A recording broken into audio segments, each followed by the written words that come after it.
How you doing, everybody? Welcome back to another episode of Wicked New England. Let's take a trip. So we're going to talk a little bit today about what era we would visit. This is something John posed to the group a little while back. He thinks he's so smart. I know. He actually is. He might be the smartest of the group, although I would never tell him that in person or at work. Outside of the confines of the workplace, I don't have a problem with it. I mean, he is the engineer. Anyway, on that, so moving right along, Anthony, why don't you kick us off? You could travel any place in time, and let me set the premise that money is no issue.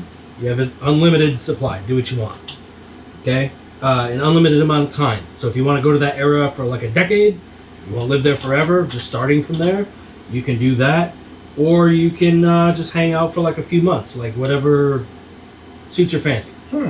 So well, with those you things in open mind. things up a lot by keeping, unlimited funds. Absolutely. So what's the point of going back in time if you can't do what you want? I would probably go back to 1950s. Okay. After World War II, things started booming. Technology started coming out with more, better things. And it was just a different time. A little bit.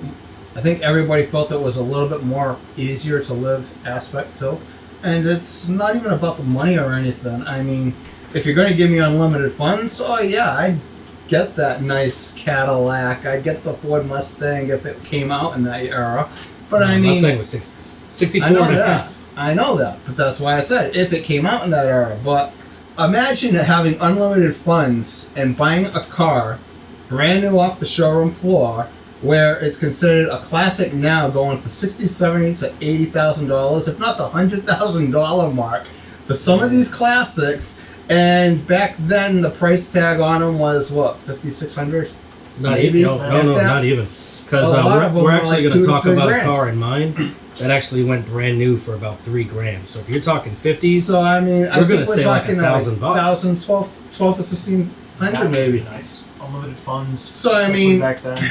It would be a nice thing to have. Maybe use some of those unlimited funds, buy a barn, park the cars, and just come back to today's aspect and maybe sell the cars. Flip them. Keep them. The great grandson is gonna take over and whatnot. I'll pay this barn off for the next 60 years. Dude, that is some I- generational wealth that you'd be It able is. to- I will say, though, Doc Emmett Brown would be sad because he did not invent the time machine for financial gain. I know. But it Oh, wasn't well. even about the money aspect anyway. I mean, I just wanted to go back there just to live in that time. I always felt like I'm out of place in this generation. Fedora I really and do. pinstripes. Yeah, absolutely. I'd go that way. Man at a time, Captain America himself. Maybe hook up, do a couple of mob deals. Have some fun. All right.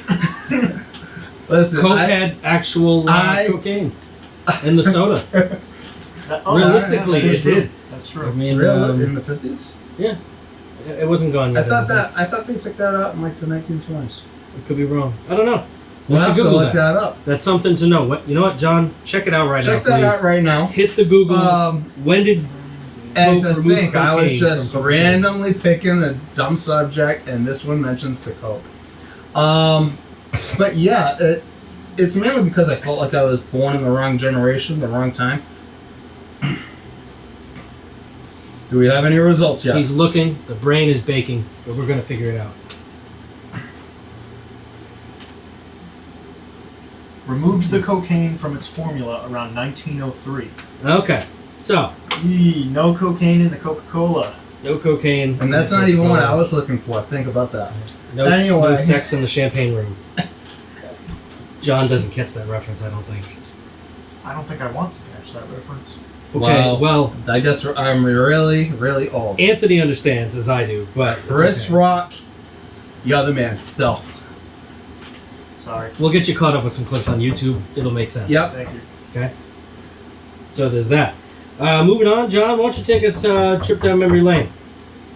So, Where we going? Where we going? What time we going? How we getting there? here's the background of this question, just as a warning. This is something that I ponder on a lot. And we're back. Back again. So, this whole question came up because this is something that I think about a lot. So, in saying that, my answer has differed many times. Okay. It goes by like a flavor of the week, or like what spurs on the change? More like flavor of the quarter of the Flavor year. of the quarter.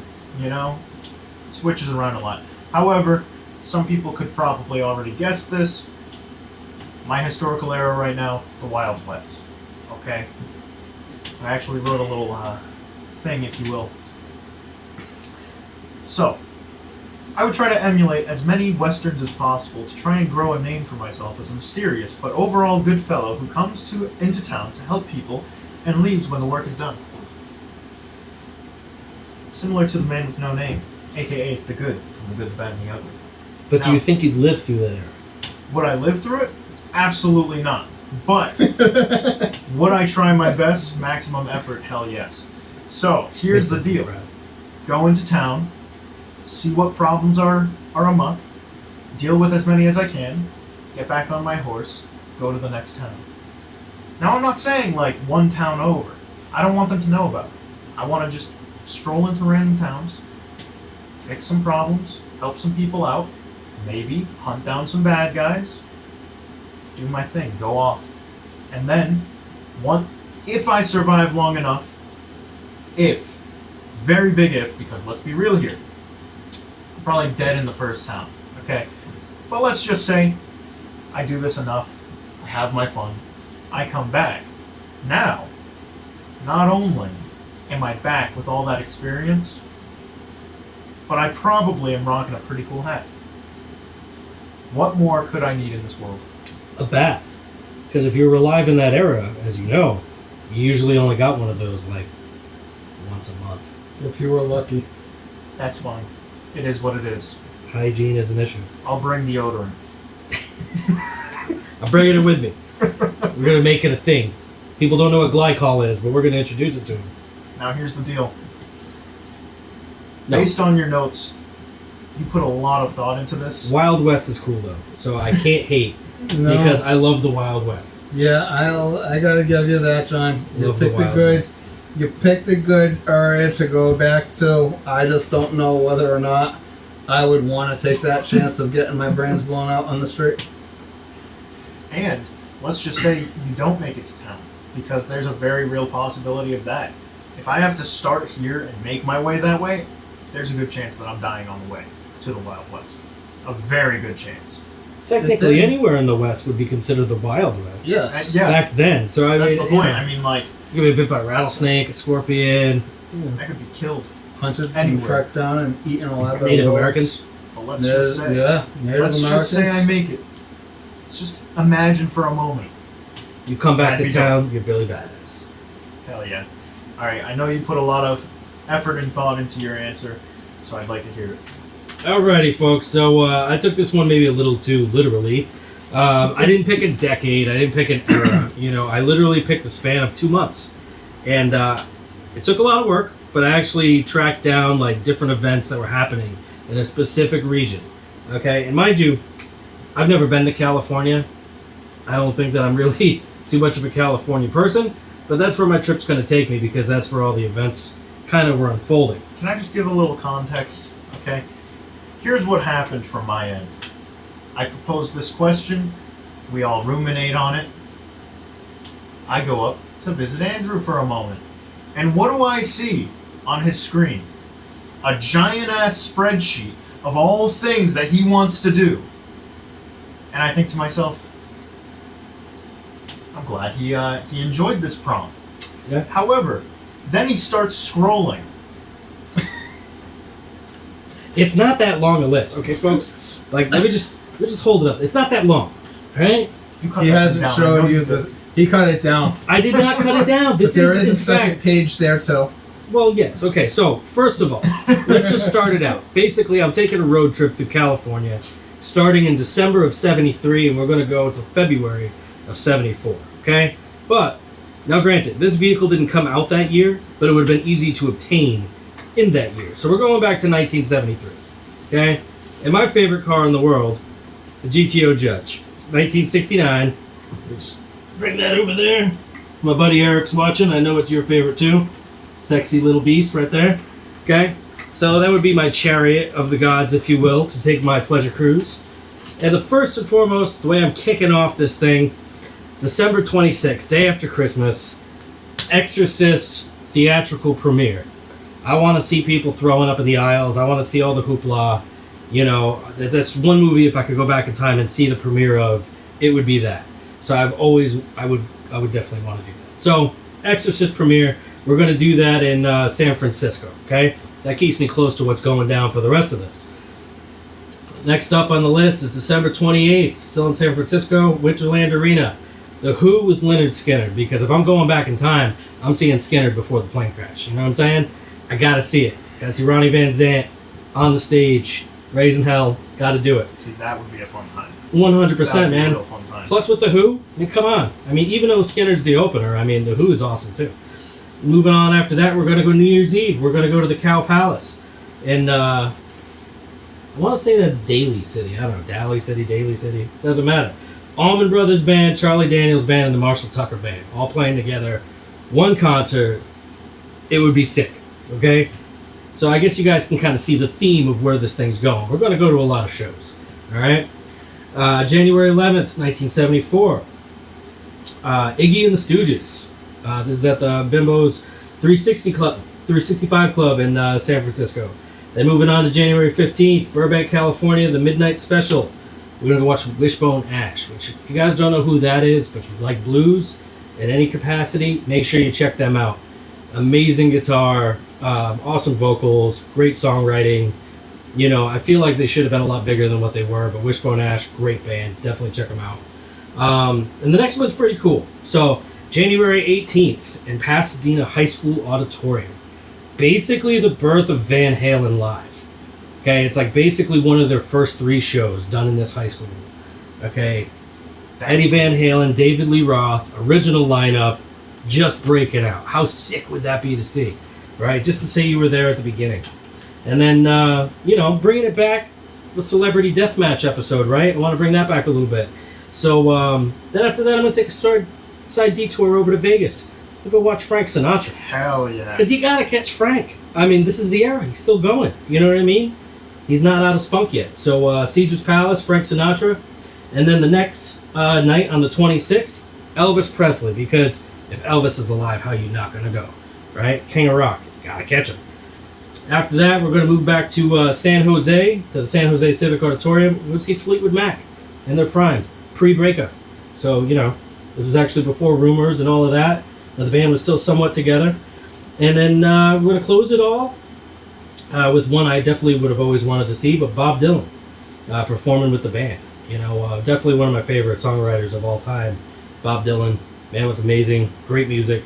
I got a shitload of his albums right here behind me, in this case, in my vinyl collection. But, yeah, all great bands. And I'm telling you, man, my ears might be bleeding after all of this, but I'm sure I would have taken some interesting substances, had some good drinks, and had some good times in the crowd with these with the people at the concert. So I'd be in for the ride of my life. So would I remember any of it when I got back? I don't know, but I'm telling you, the ride would be fun. Probably not. You know, actually, you would probably be that mystery photo that is on like just about every mystery things where yeah. the one guy, I guess it was at a parade somewhere, and Yeah. he's out of place. He's wearing sunglasses. He's wearing a T-shirt. He just looks like somebody from like the 60s, 70s era in like a black and white photo from like 1930s or something. I forget what the hell it was. I can see him being that guy coming back, but only he would have a video recorder with all the stuff on it. Oh, absolutely. I think that with the GoPro, just like, yeah. They're like, what is that? And he cruised around in If you thought we had a chance of what a becoming way to go YouTube see all famous these with shows. this, we would be YouTube famous for sure if we had those old shows No. captured in 4K. We would be in a government facility. Yeah, would not I be would, very famous. I would say definitely. I think we would not fare too well, according to. I thought lewds were extinct. How'd he bring them back in time? Suitcase full of drugs. It's like, I could only imagine the amount of LSD you would come back with. Anyway, On that note, folks, so that's actually all I got for this episode. You guys want to like keep going, by all means. But Just remember this. Now, hang on. This is a very sexy Do it the machine. right way. Okay. Edit the video and just put that car right up across all of us. If with I the do any voiceover. editing, I'm gonna photo impose myself in the car. That would be hilarious to see.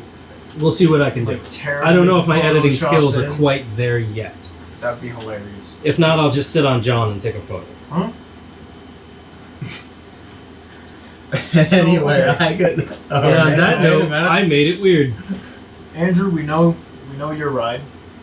Anthony, what would be your number one car choice at that time? What would you be 1950s, driving? right? Yep, The 1950s. I almost want to say a '56 Cadillac. Yeah, Nice. I think And it'd be you know, good. I think it'd as be weird good. as it is, I want to say maybe Elvis. It's Elvis's fault. I'd want to go pink, white interior, convertible. You know what? I respect it. I would blame Elvis for it because he kind of went around with the pink Cadillac, but it's also a very famous color on the damn car. Me Bought it for personally, his I think that's a cool choice, even if Andrew's given the look of It's okay. you're disagreeing. It's not my car. For me, it's got to be orange. Optical orange. Now, would the Cadillac be my first choice as far as like a dream classic car? No, it's probably something more 60s, maybe a little bit 70s. You really want to blow But I people's mean- minds. You take the car from the 70s, you go back in time to the 50s, you'd be like, you're caddy. And blow the doors off. Is that allowed for this? Is there anything really allowed? This is all fictitious anyway. We have rules here. Not to mention the amount Let's of cause a money. paradox. Let's split the space-time continuum. Oh, Jesus. I And think this I is would what have a Doc horse with Emmett no name. Brown was afraid of. Exactly. You know, I think I would ride across the desert with a horse with no name. Okay, Neil. All right, And I suppose you're going to do that in America. potentially.